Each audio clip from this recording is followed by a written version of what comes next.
Assalamualaikum warahmatullahi wabarakatuh. Perkenalkan, nama saya Wandi Pratama dengan NIM 0583280097 dengan Prodi Pendidikan Agama Islam.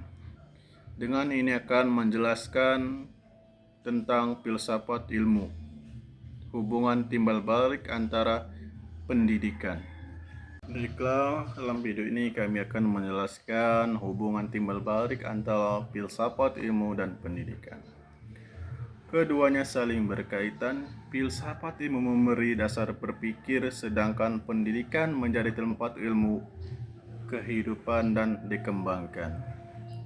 Poin pertama, filsafat ilmu memperkuat ekstensi keilmiahan dan nilai pendidikan. Filsafat ilmu membedakan pendidikan melalui 3 cabang, yaitu ontologi, menanyakan hakikat pendidikan, apakah pendidikan hanya transfer pengetahuan atau proses kemanusiaan, memanusiakan manusia. Epistemologi, menguji keilmiahan pendidikan, metode dan pengetahuan apa yang paling untuk digunakan dalam pembelajaran.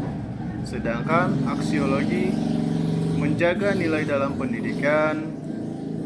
Pendidikan harus menghasilkan kemanusiaan yang cerdas sekaligus beretika dan bermanfaat bagi masyarakat.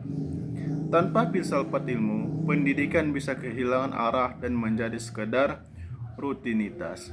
Poin kedua, pendidikan memperkuat perkembangan filsafat ilmu.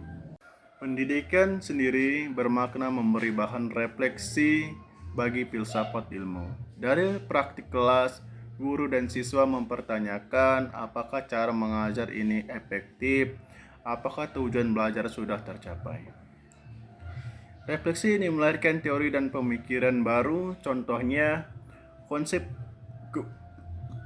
merdeka belajar lahir karena praktik pendidikan mempertanyakan sistem lama terlalu seragam. Poin ketiga, filsafat ilmu sebagai pisau analisis. Filsafat ilmu disebut pisau analisis karena ia membeda masalah pendidikan secara tajam. Ontologi, pembeda apa sebenarnya masalah ini, misal karena siswa bukan hanya soal disiplin, tetapi soal hakikat kemanusiaan dan lingkungan. Epistemologi, membeda apakah pengetahuan yang diajarkan valid, bagaimana siswa memperolehnya.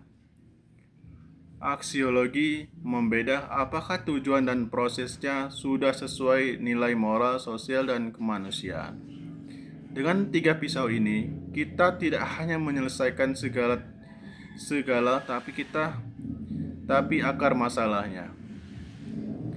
Poin keempat, contoh kebijakan kurikulum merdeka.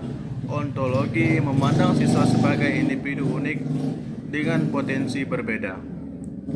Epistemologi mendorong pembelajaran berbasis proyek dan eksplorasi, bukan hafalan. Aksiologi bertujuan membentuk profil pembelajaran Pancasila yang berkarakter contoh di kelas. Guru memilih diskusi kelompok daripada ceramah.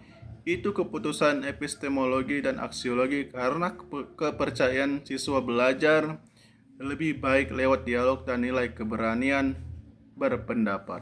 Jadi, filsafat ilmu dan pendidikan saling memperkuat. Filsafat ilmu memberi arah dan kritik, pendidikan memberi ruang praktik dan refleksi.